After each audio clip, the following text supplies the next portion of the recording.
Para mí es un placer y es muy agradable estar aquí. He visto el programa, me consta las dificultades de organizar en estos días una cosa semejante, así es que estoy honrado por haber sido llamado para explicaros un proyecto que seguramente alguna noticia tendréis porque ha salido a menudo en prensa y ha sido un proyecto que nos ha llevado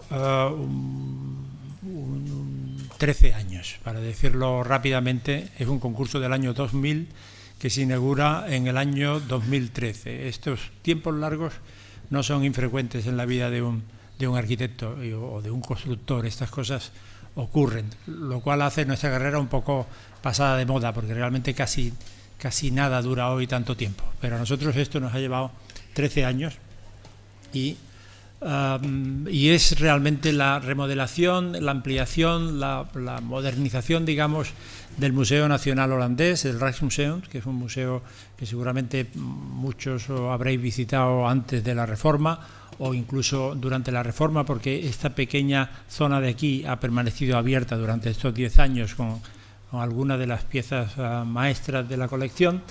Está en Ámsterdam, está en el borde de los canales concéntricos del 17, que casi todos identificamos con la imagen de la ciudad, y fue, como decía, un concurso que se inicia. Aquí vemos muy claramente, vemos el edificio, es un edificio de 1885, es decir, final del 19, en el perímetro del sistema de canales. Esta es la ciudad medieval y el edificio, como decía, es un edificio del año 1885, de este periodo un poco, yo diría casi un poco pelma de la historia de la arquitectura y casi de la historia del arte, donde digamos que lo antiguo no había terminado del todo de morir y lo nuevo no terminaba de llegar. El edificio, por tanto, es un edificio postromántico. Si se miran los manuales aparece como romanticismo nórdico. Tiene una fachada mucho más importante hacia el norte, hacia donde Ámsterdam estaba, porque el edificio en principio en esta zona sur no había nada construido. El edificio, digamos, tenía el programa ideal para un arquitecto de este periodo, que era Museo Nacional y al mismo tiempo puerta de acceso, puerta de entrada a una nueva ciudad, que es este pasaje que está aquí, que atraviesa el edificio y del que hablaré a menudo. El edificio, como decía, es un edificio completamente simétrico respecto a esta línea, nada simétrico respecto a este eje, porque, como decía, las fachadas hacia Ámsterdam o hacia el Ámsterdam histórico eran mucho más importantes, no solamente las fachadas, sino incluso las dimensiones de las crujías. Y en esta otra parte de aquí el edificio adoptaba, no en vano, ya era un edificio de final del 19, un edificio tardo romántico, un edificio donde lo canónico, de lo académico, de la composición clásica ya no terminaba de estar tan claro ni siquiera para los mismos arquitectos que lo ejercían. En esta otra parte de aquí el edificio adopta un carácter mucho más pintoresco que canónico frente a la fachada principal. Es un edificio, digamos, de composición también en planta clásica, pero con todos estos remates medievalizantes de las grandes cubiertas en pendiente que tanta influencia tuvieron incluso en mucha arquitectura española. No es difícil pensar en el Escorial para recordar o para saber de qué tipo de influencia estamos hablando. Como decía antes, el edificio tenía en su programa un doble papel, un doble rol. De una parte, Museo Nacional, el Museo Nacional Holandés. Este no es un museo como el Prado o como el Louvre, como los grandes museos, que son museos internacionales, que son las grandes colecciones reales. Este es un museo de arte e historia holandesa. La parte internacional que tienen es reducida, es muy pequeña, y es un museo donde prácticamente casi todo lo que se expone ha sido producido en un diámetro de 100 kilómetros alrededor de Ámsterdam. Museo Nacional Holandés y al mismo tiempo puerta de entrada a una nueva ciudad, es decir, puerta de entrada al desarrollo sur de la ciudad que estaba en esos momentos iniciándose, en 1885. Esta diapositiva ya está invertida respecto a todas las demás, es decir, el norte está abajo y vemos los primeros esquemas de Kuipers. Kuipers es el nombre del arquitecto que hizo el edificio principal.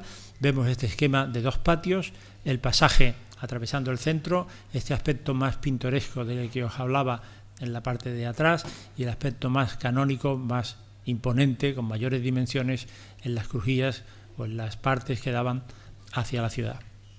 Y evidentemente del propio edificio parte el tridente clásico, tan frecuente en tantos desarrollos clasicizantes, desde luego desde el barroco, que este proyecto, este tridente, después fue, digamos, ampliado por el propio Cuypers, perdón, de este tridente no, el edificio tuvo una primera ampliación aquí, edificio de fragmentos que se llama, y una segunda ampliación en esta zona de aquí, ejecutada por otro arquitecto, ya 20 años después de la inauguración del edificio principal, y Cuypers murió, el arquitecto, no el que hizo esto, sino el arquitecto del edificio, y el arquitecto, digamos, del plan del tridente, murió poco tiempo después de que este edificio fuera completado, y yo no tengo casi dudas, o por lo menos me gusta pensar en la hipótesis de que el hecho de que su obra fuera amputada de una manera tan brutal como este edificio lo parece, pues algo tendría que ver con el disgusto que debió sufrir en esos momentos.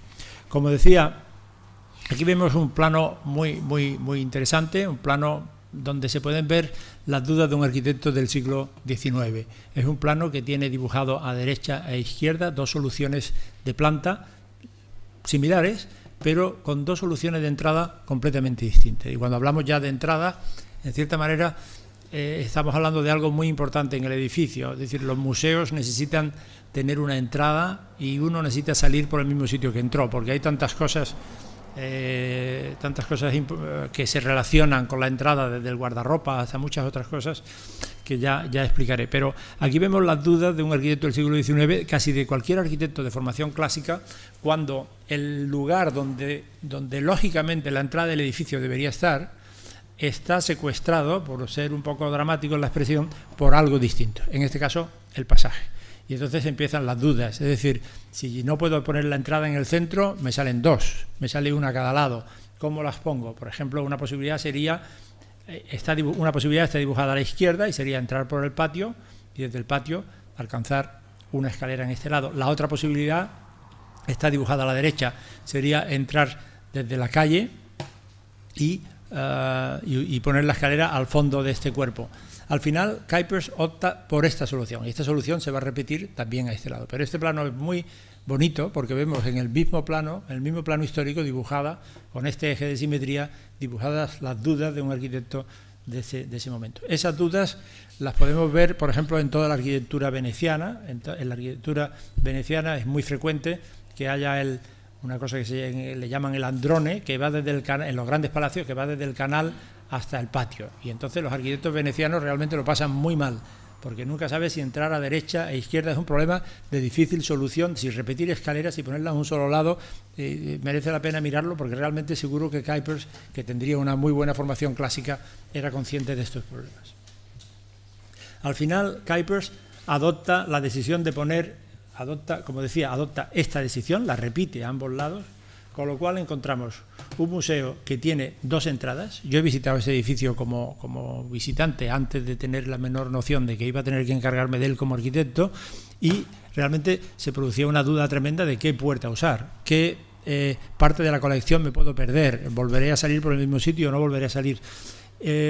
Y además ambas entradas, una al este y otra al oeste, las pone Cuypers sin dudar, las pone en el norte, es decir, donde Ámsterdam estaba, donde la ciudad estaba, porque al otro lado en principio no había nada, o costaba trabajo imaginar la situación actual, que es casi de simetría entre ambas situaciones. Entonces encontramos el pasaje, el edificio solamente tiene continuidad. Cuando yo digo que en ese doble papel del edificio, el edificio ha desempeñado mucho mejor su papel como puerta y como pasaje que como museo, porque como museo el pasaje lo modifica dramáticamente. De hecho, el pasaje interrumpe ambas plantas inferiores. Solamente la planta principal es en la que podemos tener lo que todos estamos acostumbrados a hacer en un museo, que es hacer un recorrido más o menos continuo y razonable. En este caso, el edificio queda dividido en dos partes aquí. Bien, el edificio, como decía, es completamente simétrico respecto a lo que llamo aquí eje de simetría de Cuypers, que es un arquitecto importante, holandés, no es de Ámsterdam, venía del sur de Holanda, de Limburg, de la zona católica. Eso tiene su importancia, después lo desarrollaré. Y vemos el edificio con su eje de simetría en esta dirección, que es la dirección que a Kuipers le interesaba, que era la dirección norte-sur, que era la dirección de apertura o de entrada hacia esa nueva ciudad que decía antes. Aquí vemos la sección, vemos que la única planta que tiene continuidad es la planta superior y que estas dos plantas de aquí están interrumpidas por el pasaje que tiene este carácter de 3 naves paralelas, una más ancha y 2 más estrechas.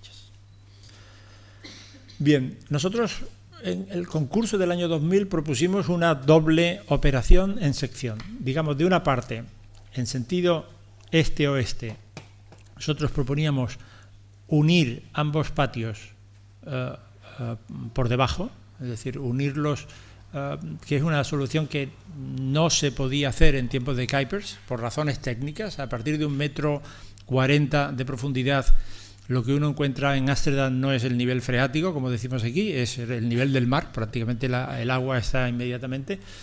Y una de las posibilidades es decir, pasemos por debajo del pasaje y nos conectamos, y esta sería la opción este-oeste, en orden a generar lo que el museo necesitaba. Estos museos se crearon pues para estudiosos, para un número de visitantes reducidísimo, y ahora tiene pues 2 millones y medio de visitantes al año, que necesitan una enorme cantidad de servicios, a veces banales, pero que son la tienda, los cafés, el auditorio, no tan banal, pero guardarropas, tickets, toda esta movilidad, que es un problema que antes han abordado pues la mayoría de los grandes museos nacionales, o muchos. El Louvre es un caso conocidísimo por todos, y entonces realmente nosotros lo que aspiramos es a generar, sumando ambos patios, generar una especie de nuevo hall que sirviera como entrada del museo y que sirviera para acoger ese flujo de visitantes.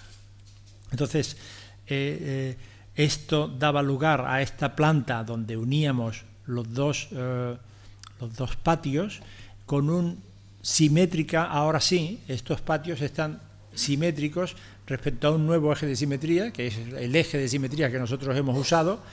Si Kuipers usaba un eje de simetría norte-sur, que era la dirección que a él le interesaba reforzar, nosotros hemos hecho estos patios simétricos o casi simétricos respecto a este eje este-oeste, que es la dirección que ahora a nosotros nos interesaba acentuar.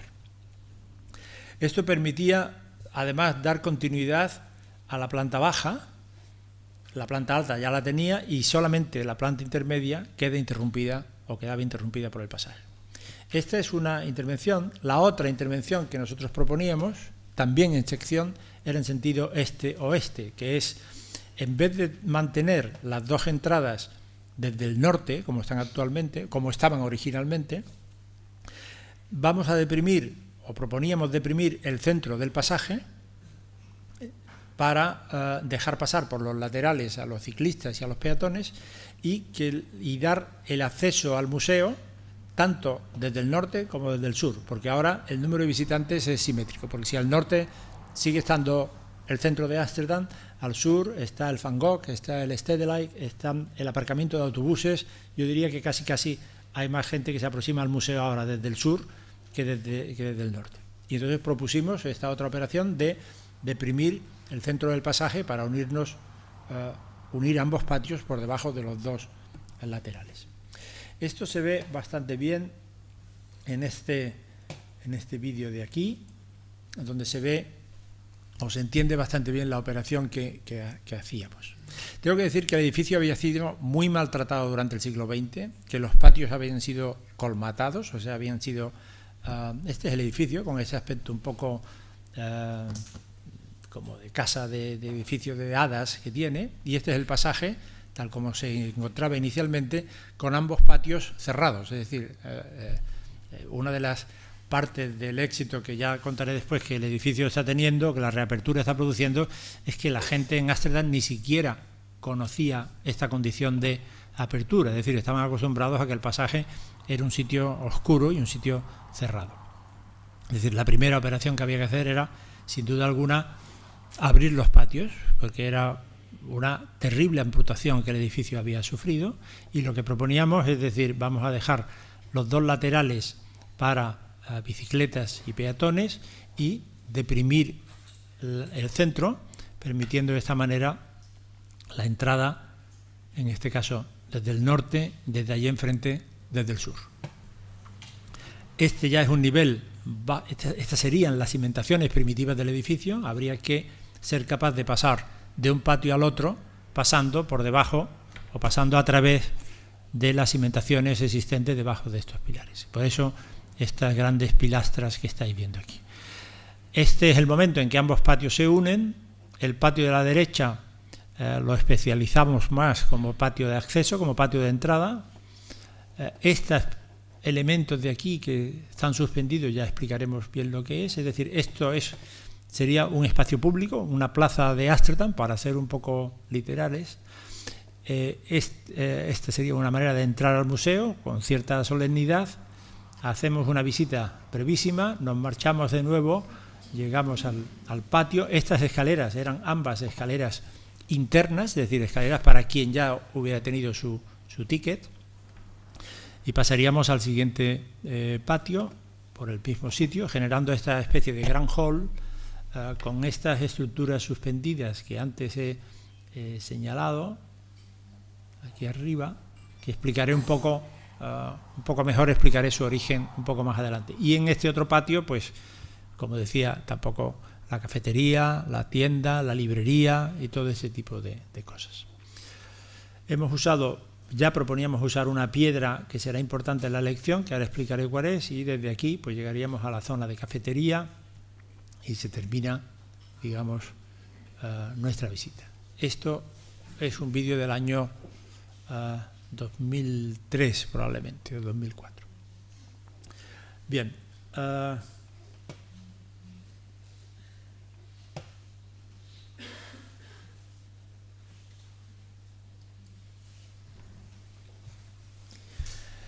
Todo iba muy bien. Nosotros habíamos redactado ya el proyecto básico, habíamos redactado todos los documentos necesarios para obtención de licencia, pero cuando se va a obtener licencia, de pronto se produce un movimiento ciudadano que a nosotros, no digamos, incluso a los holandeses les pilló un poco por sorpresa, a nosotros que éramos de fuera, pues ni idea de que aquello podría ocurrir. De pronto las asociaciones de ciclistas, que es una cosa casi tan importante como las de falleros aquí en Valencia o las cofradías en Sevilla, pero no lo sabíamos, organizaron una campaña que se llamaba Salvemos el pasaje, que a nosotros nos parecía completamente torticera, porque el pasaje estaba salvado, porque los ciclistas podían seguir circulando a derecha e izquierda, pero ellos veían riesgos ahí, en fin, bueno, una cosa un poco absurda. Y desde mi punto de vista, y se inició ahí una historia muy larga que parecía no tener fin, donde el ayuntamiento, que tenía que dar la licencia, ni siquiera el ayuntamiento, era el distrito, de estas cosas holandesas que al final es el barrio el que acaba dándole la licencia al Museo Nacional. No se atrevían a dar licencia porque los ciclistas, globos negros, gente desnuda por el pasaje, todo tipo de cosas para conseguir paralizar el asunto. Entonces, como la cosa estaba paralizada, lo que conseguimos fue una licencia temporal, es decir, una licencia parcial, una licencia que permitía iniciar demoliciones e iniciar obras subterráneas, pero no nada relacionado con el pasaje. El pasaje quedaba en el aire esperando a ver qué se podría conseguir. Este plano que se ve aquí es el plano de demoliciones. Todo lo que está en rojo había que demolerlo, y sirve un poco para entender cómo el edificio había sido maltratado. El edificio nunca fue bien recibido en Ámsterdam porque tenía un cierto aspecto, sobre todo los interiores, ya veréis, un poco catedralicio, porque en este periodo del 19, que en pintura sería el momento álgido del simbolismo, el Art Nouveau, en fin, todos estos momentos, el edificio tenía un valor, un carácter iconográfico, es decir, su arquitectura y su decoración y su iconografía, todo iba completamente seguido, como un continuo, ¿no? Esta frase de la que se abusa tanto, de la obra de arte total, y esto en la calvinista Ámsterdam gustó muy poco. Y el edificio, tengo que decir que en poco tiempo empezó a ser encalado, es decir, a ser pintado de blanco por dentro. A eso se suma que, claro, para los arquitectos modernos del 20, esta arquitectura de final del 19, digamos que no tenía ningún valor, era casi el enemigo a batir, eran los reaccionarios, lo que quedaba ya de la... Y entonces, bueno, pues sin piedad los patios fueron construidos planta tras planta y esto fue lo que se encontró. Yo creo que hoy, tanto las cuestiones religiosas, por fortuna en Europa, como las cuestiones de, digamos, de ser capaz de mirar arquitectura del pasado con una cierta ecuanimidad y sin mayor irritación, pues ha permitido seguramente muchas cosas, y entre ellas pues sería empezar la recuperación de los patios, que nos parecía que era como la amputación más feroz que el edificio había sufrido.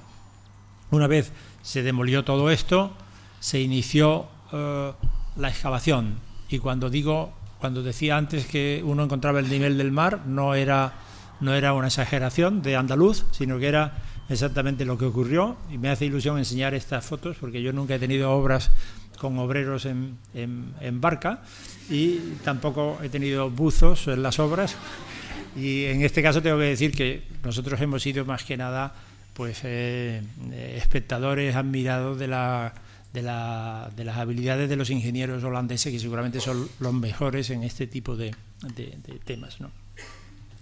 Aquí vemos, es decir, la que se organiza realmente para poder excavar bajo los patios. Todo esto que estamos viendo aquí son estructuras temporales que después tienen que ser eliminadas para ser sustituidas por lo que realmente uno construye.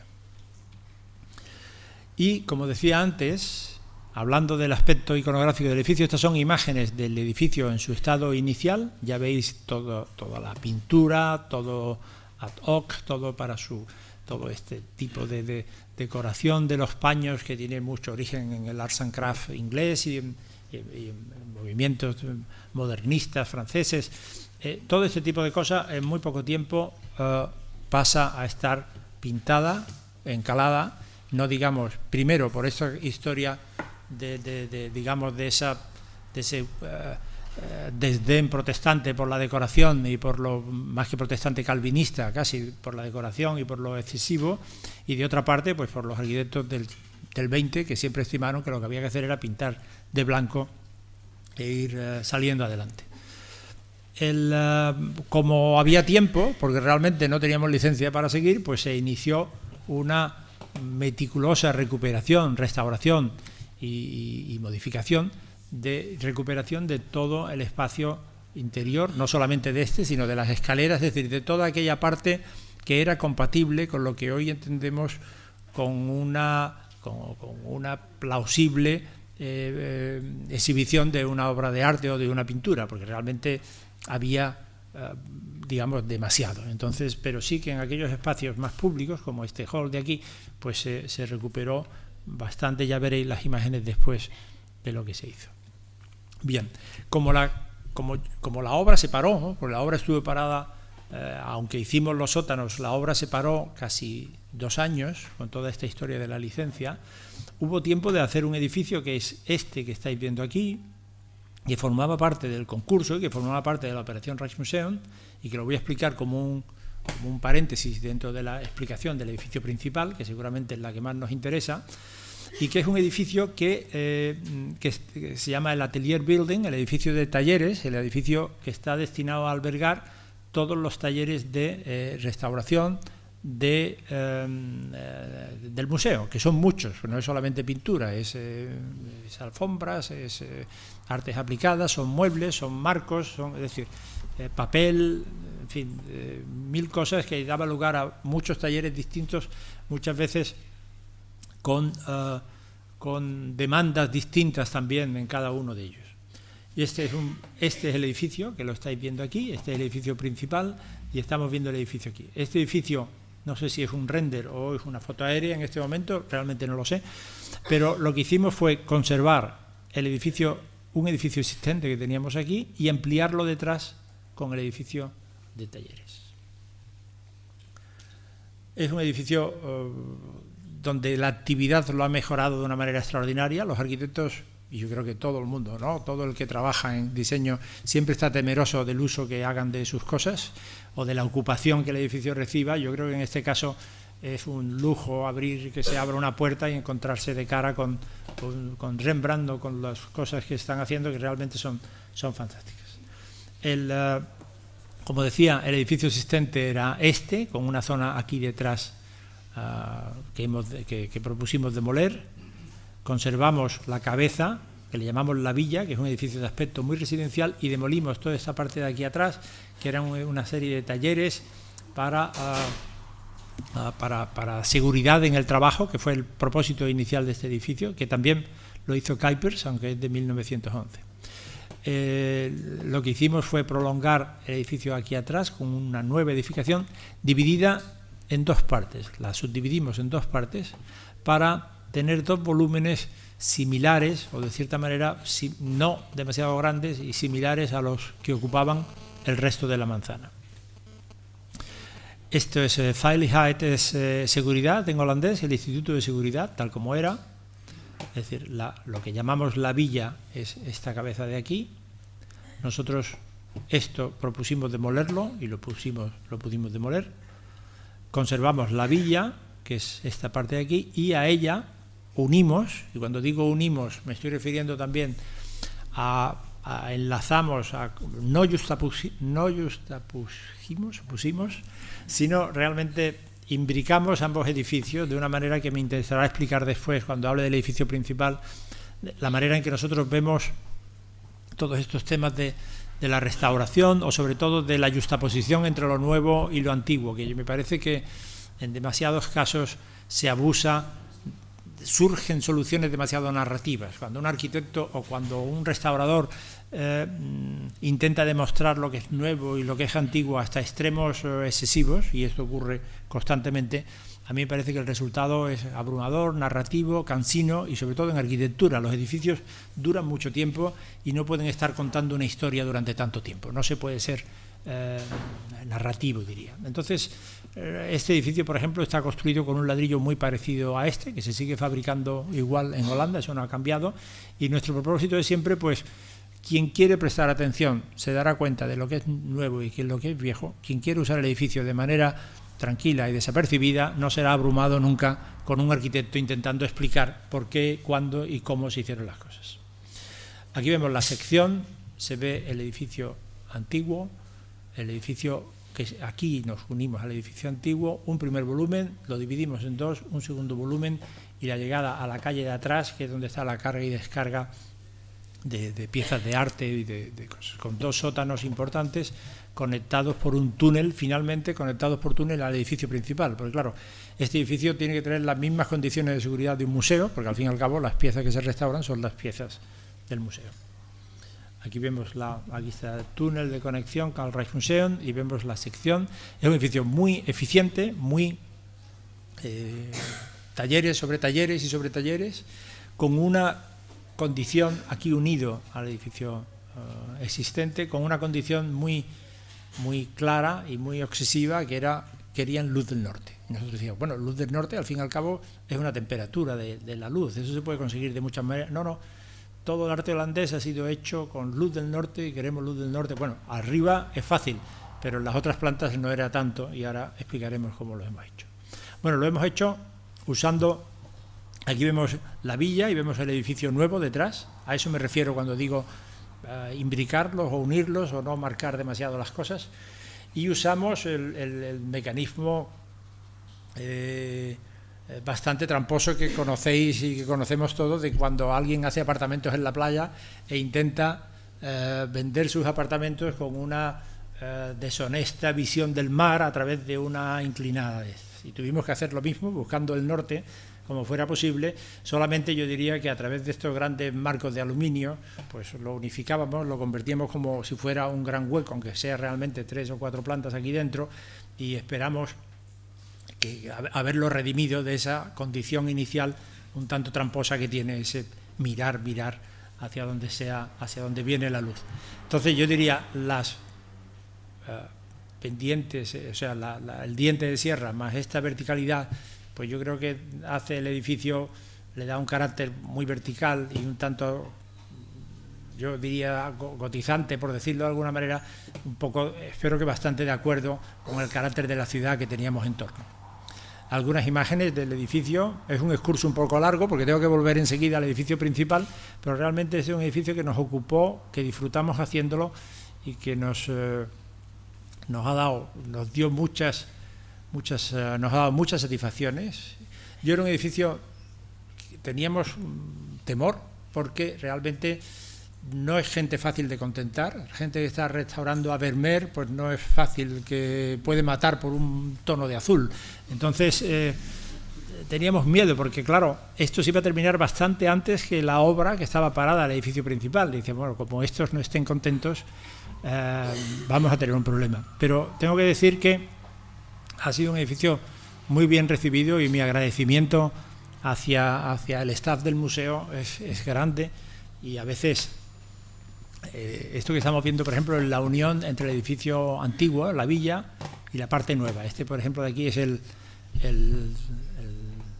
¿cómo se llama? La puerta de seguridad, ¿no? Donde se pasa de la parte más pública a la parte.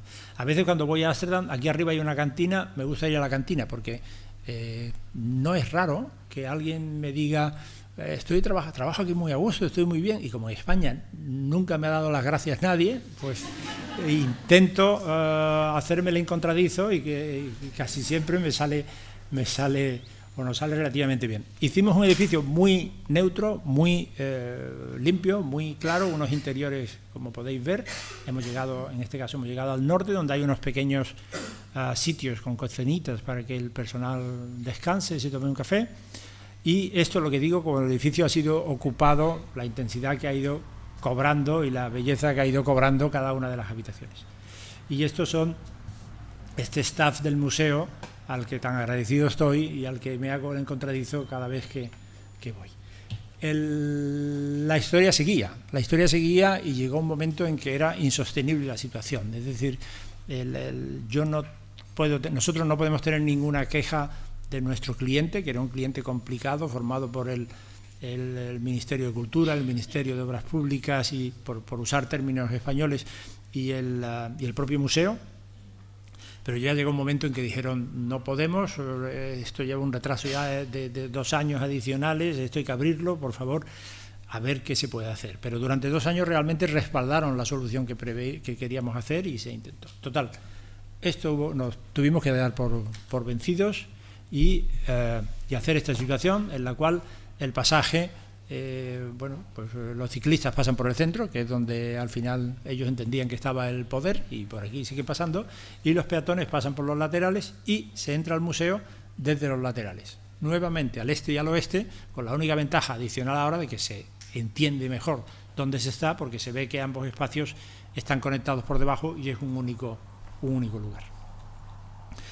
Estas escaleras que visteis antes en el vídeo, que eran escaleras internas, ahora una de ellas, por ejemplo, este es el ascensor que baja aquí, y esto es una puerta giratoria que hace que quien entre por aquí pues se incorpora a los patios, y eso se hace en los 2 lados. Este elemento de aquí para nosotros era muy importante porque nosotros queríamos, no digamos cuando además el pasaje, cuando abríamos el pasaje, nosotros queríamos dotar de una cierta unidad al conjunto de patio, pasaje o bajo pasaje y patio, que no fuera una sucesión de cosas, de cosas muy distintas, sino que consiguiéramos homogeneizar en lo posible. Entonces, para nosotros, ya desde los primeros croquis teníamos una línea de punto aquí, que queríamos bajar el techo de los patios, para decirlo de alguna manera. Y mirábamos cómo hacerlo, porque nada más paradójico sería que abrir unos patios y volverlos a cerrar, y nos parecía que esto, viendo a las obras de Soto, del escultor venezolano, que hace muchas cosas con cosas colgando, que la luz viene a través de ella, nos parecía que esto podría funcionar, y esta es la solución a la que nos aferramos y que hemos ido manteniendo, y que ya lo veréis ahora cómo ha quedado. Esta es la sección. Ya veis, la escalera está cerrada, aquella entrada central que teníamos ya no existen, ahora se entra por aquí y por aquí, más los ascensores, y lo que veis aquí eran aquellos patios tan profundos que veíais, pues tienen auditorios o salas de reuniones, aquí están abiertos. Este es el sitio, detrás de esta pared están aquellos portales un poco ceremoniosos de entrada que explicaba en el vídeo. Estas son las estructuras suspendidas a las que me refería antes, que nuestro mayor propósito es unificar la altura de techo desde aquí hasta aquí, o por lo menos que la percepción no sea tan radicalmente distinta, algo muy alto, algo muy bajo, algo muy alto. Bueno, cosas que a nosotros nos preocupaban y que han seguido así. Esta es la cafetería, esta es la tienda, esta es la librería y esto es, digamos, la sección básica del proyecto. Esta es la planta de patios que vemos, me interesa recalcar, por ejemplo, la sección, es decir, el suelo del patio es una curva, de los patios es una curva, es decir, esa voluntad de unificación que vengo contando arriba, digamos, en el techo, en la percepción del techo, también se da abajo. Si uno realmente aquí tiene una sola línea, se genera mucha menos expectación y mucha menos unidad que si se consigue hacer una curva que enlaza como un gesto unitario ambos patios. Esta es la planta, las plantas bajo el pasaje. Aquí vemos cómo ambos patios quedan unidos. Aquí vemos las entradas. Esta es una conexión hacia el edificio este que ahora estamos restaurando, el que ha estado abierto durante los 10 años temporalmente, provisionalmente. Ahora lo estamos restaurando y será donde estén las exposiciones temporales. Y aquí, en este punto de aquí, se dará acceso a este pequeño pabellón que ahora voy a explicar dentro de un momento, que es el pabellón de arte asiático. Como decía, la colección y la historia de este museo es arte e historia de Holanda, pero sin embargo tiene una colección excelente de piezas asiáticas, porque Holanda, las compañías de Indias holandesas ha sido importantísima y por tanto tiene una colección sensacional. Pero esa colección no hay manera de integrarla, o es muy difícil para el staff del museo ser capaz de integrarla dentro de la narración de las otras general del museo. Entonces, desde el principio propusimos llevarla aparte y generar aquí una especie de pequeño museo de arte asiático, ocupando el peor sitio del jardín. Esto es una cosa que a los arquitectos nos gusta hacer, que es intentar redimir con lo que hacemos los peores sitios, y los artistas no. Los artistas siempre eligen el mejor sitio para situar sus cosas. Cuando llamamos a un artista para hacer algo, siempre intentamos llamarle para que nos resuelva un problema y muchas veces nos genera otro porque él lo que quiere es colocarse en el sitio que ya estaba bien. Entonces este edificio viene aquí a redimir este peor punto del pasaje, del jardín, porque es un jardín que está entre el edificio principal, entre este volumen de aquí, que es del edificio principal, que es la biblioteca, y la nueva extensión. O sea, era un cul-de-sac completo y aquí se instaló esto.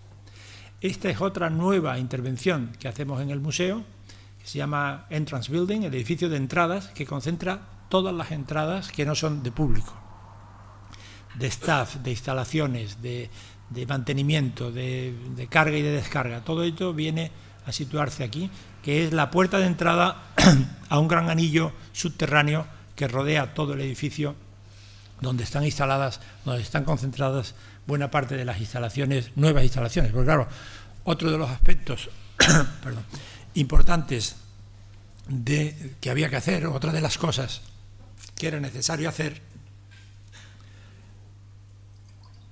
era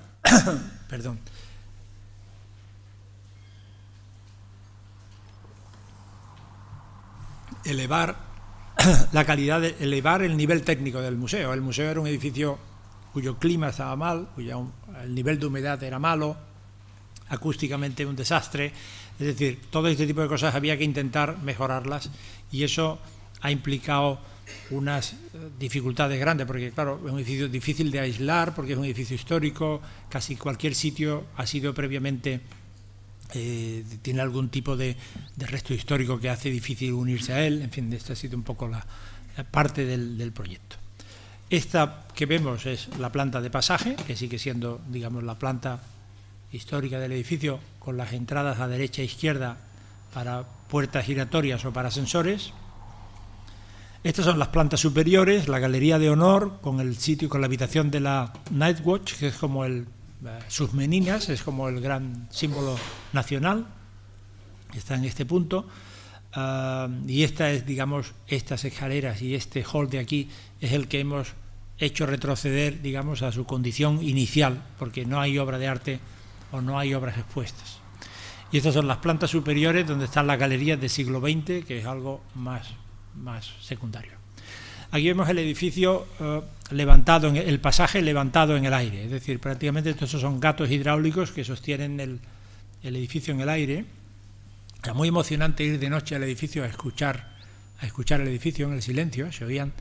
El edificio estaba ocultado como si fuera un electrocardiograma, ¿no? Estaba lleno de pequeños lectores que nos decían cómo se estaba comportando el edificio con estos cambios que estamos introduciendo en sus fundaciones y en sus cimientos, no ya solamente esto, sino lo que habéis visto en los patios. Hay que decir algo que me asombró.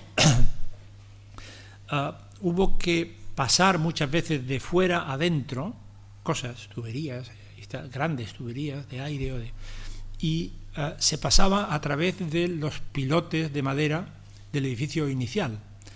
Y para mi sorpresa, los pilotes de madera estaban en los planos históricos representados con una suposición, representados con una exactitud milimétrica, es decir, prácticamente esta obra se ha hecho utilizando los planos de cimentación de un edificio de 1885, que me da un dato, digamos, para devolver parte de la generosidad con la que siempre he sido tratado en Holanda, o hemos sido tratados en Holanda, es decir, este reconocimiento de hacer las cosas bien, pero no ahora, sino venir haciendo las cosas bien desde hace muchísimo tiempo. Y eso es algo que a veces puede un poco resultar hasta cargante, una voluntad de optimización que uno dice no sería necesario tanto, pero cuando uno realmente descubre que puede hacer una obra hoy utilizando planos de hace siglo y medio, pues realmente tiene que reconocer que seguramente el camino es ese y no otro.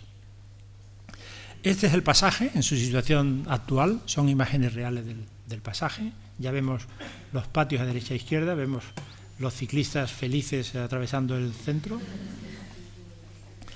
visiones hacia los patios, visiones del pasaje hacia el patio. Este es un lugar ruidoso, con gente que toca el violín, con bóveda, es un sitio muy, muy urbano, y funciona muy bien cuando uno entra y ve que dentro hay mucho silencio, porque realmente hay muchísima absorción acústica, ahora explicaré cómo.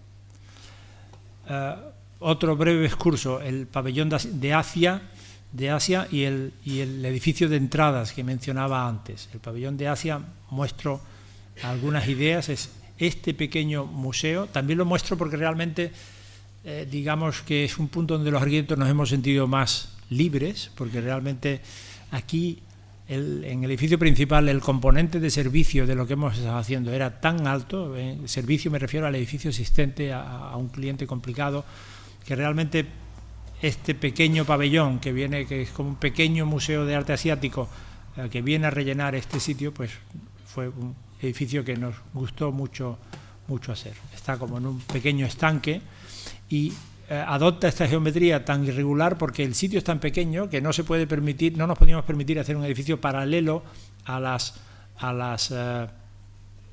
perímetro, digamos, ¿no? O sea, si realmente el edificio existente está prácticamente aquí, o sea, perdón, no puedo indicar con el ratón, ya lo que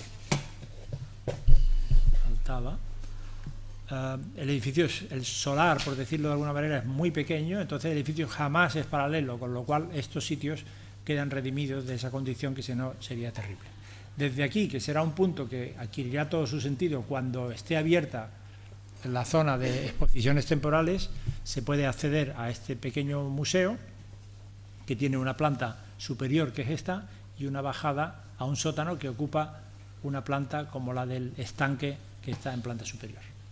Esta es la planta de sótano, esta es la figura del estanque y aquí en medio está esta figura irregular de la escalera que se gira en torno a ella. Y estas son las piezas que tuvimos la oportunidad de hacer la museografía nosotros mismos de esta parte del museo, es decir, que nos ha permitido eso colaborar con los curators con los comisarios, digamos, de arte asiático, que son personas absolutamente enamoradas de su profesión y que ha sido una experiencia realmente muy, muy interesante para nosotros el entablar conocimiento con ellos y el que nos expliquen algo de esto que para los occidentales siempre nos queda un poco lejos.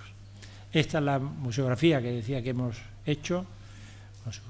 Esta es la bajada al sótano, pasando por la bajando del nivel del estanque, y esta es la parte interior del edificio, la parte del sótano del museo, con sus grandes vitrinas, sus kimonos, en fin, todo este interiorismo lo pudimos hacer nosotros. Bueno, interiorismo, o como se llame, exposición, diseño de exposiciones. Y este otro edificio que menciono aquí, que son, al final, tanto este como este, son como dos pequeñas extravagancias en el jardín, que es una cosa que ya, este edificio que decía, es el punto de acceso a este anillo es el que contiene todas las instalaciones alrededor del edificio principal. Aquí es donde tantas veces ha habido que conectar exterior con interior a través de las cimentaciones antiguas. Aquí lo vemos la otra pequeña pieza, este edificio de entradas que llamamos, de día.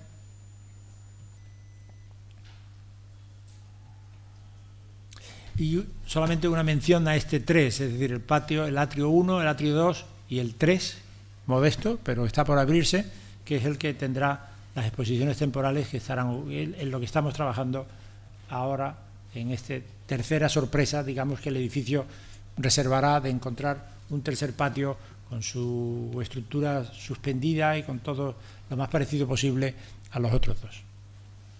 Vuelvo al pasaje y entramos a los patios. Este es, digamos, desde el nivel de pasaje estamos viendo los patios.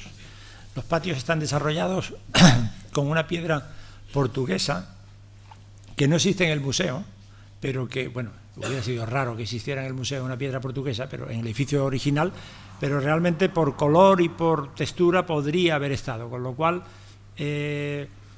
tiene esa leve diferencia que a nosotros nos gusta hacer entre lo existente y lo no existente, que nos parece que deja a la gente vivir los edificios de manera relajada y tranquila, sin ser abrumados por esta explicación entre lo nuevo y lo viejo tan permanente.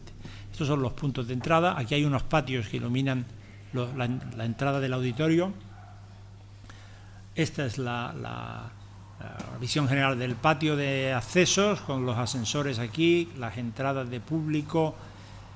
Todo esto de aquí era, yo creo que el único sitio donde no había decoración en el museo, prácticamente. Aquí, no sé si a Kuipers se le acabaron los fondos o qué ocurrió, pero realmente estas eran unas paredes completamente lisas que nosotros hemos ocupado con unos paneles acústicos, y en ellos hemos dibujado estas rayitas, porque realmente un edificio con el horror al vacío que tenía no se podía soportar grandes superficies vacías. Entonces, por eso hemos optado por esto.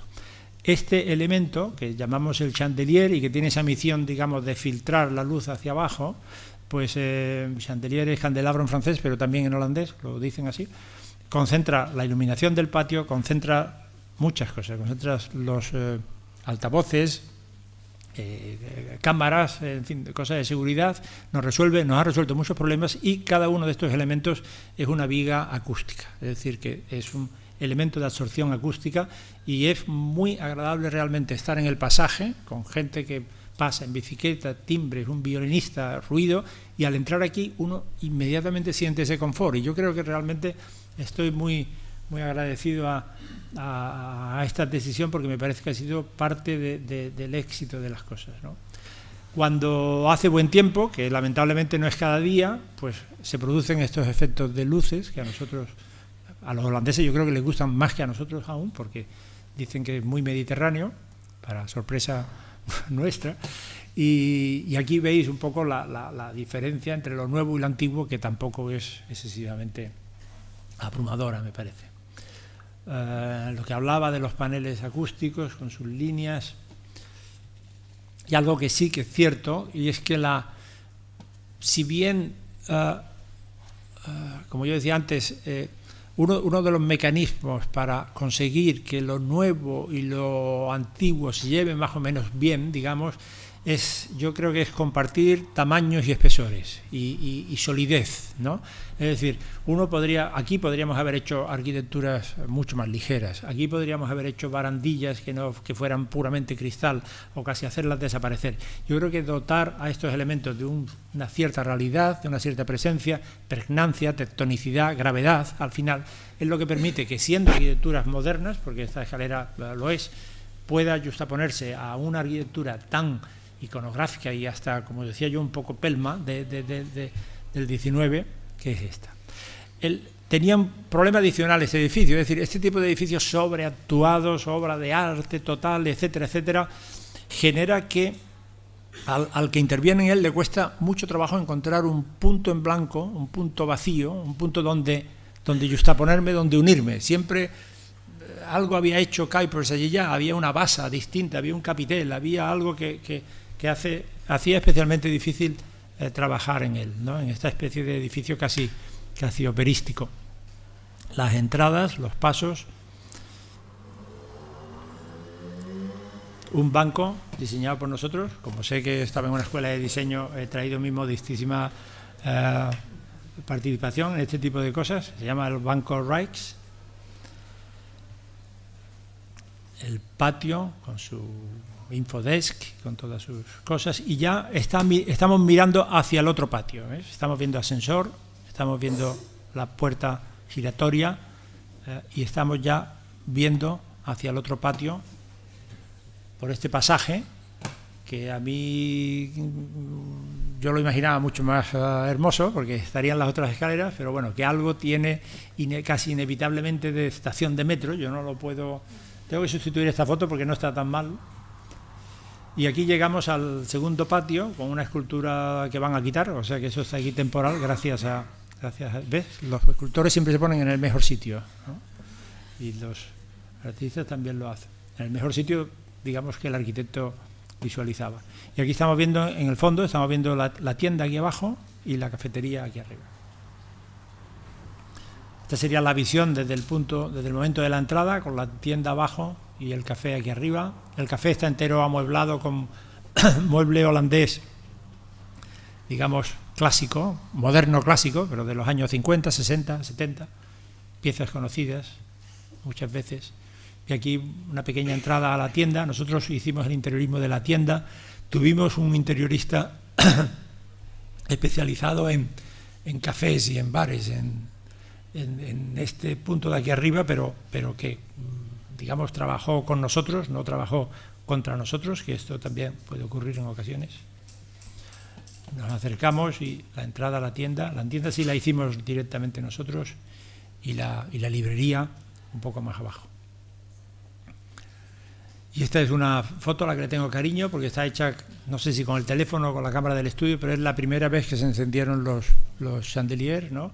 Y aquí estamos viendo también la iluminación hacia abajo y la iluminación hacia arriba. Entonces, de noche, la iluminación hacia abajo se apaga y queda solamente los LEDs hacia arriba. Entonces, los chandeliers quedan como una presencia un poco fantasmal, que a mí me parece interesante. Estoy bajando al sótano. Estamos entre, esto que vemos aquí son las puertas de conexión de entrada. Esto que vemos aquí es el previo al salón de actos. El salón de actos. Muestro estos interiores porque no tienen mayor interés, pero como sé que venía una escuela también hay diseño interior, pues me parecía que había que mostrarlos. Y los interiores de las galerías. Aquí intervino un francés, Jean-Michel Wilmot, que es un personaje en este mundo de las exposiciones y que yo creo que ha hecho un trabajo excelente. Hay que reconocer también que de los no sé cuántos millones de piezas que el museo tiene, han reducido a 8.000, que es una reducción importante, y el museo da gusto visitarlo porque realmente hay mucho aire entre las piezas, no tiene esta cosa abrumadora que podría tener. Esta imagen es la planta baja, estoy terminando ya. Esta imagen es de la planta intermedia, esta imagen ya es de la planta superior. Todas estas habitaciones han recuperado las dimensiones iniciales del museo original. Este hall no es de 1885, es de ahora y contribuye en buena medida al efecto de sorpresa y de asombro de los visitantes, porque no sabían que estaba allí, siendo a lo mejor holandeses que han visitado este museo cotidianamente, pues han sido muy sorprendidos por este tipo de cosas. Y esta ya es la galería de honor, con estas capillas a derecha e izquierda donde están, digamos, cada una de ellas está dedicada a alguno de los pintores máximos. por ejemplo, aquí estaría Vermeer y al fondo Rembrandt. Rembrandt siempre, la ronda nocturna es el único cuadro que ha vuelto al mismo sitio donde estaba, o sea que es el emblema nacional. La ronda nocturna, bueno, el siglo XX, que también intervinimos nosotros en las vitrinas y en este tipo de cosas, y nada más. Esta me parece que si no es la última diapositiva, esta es la última diapositiva, nada más.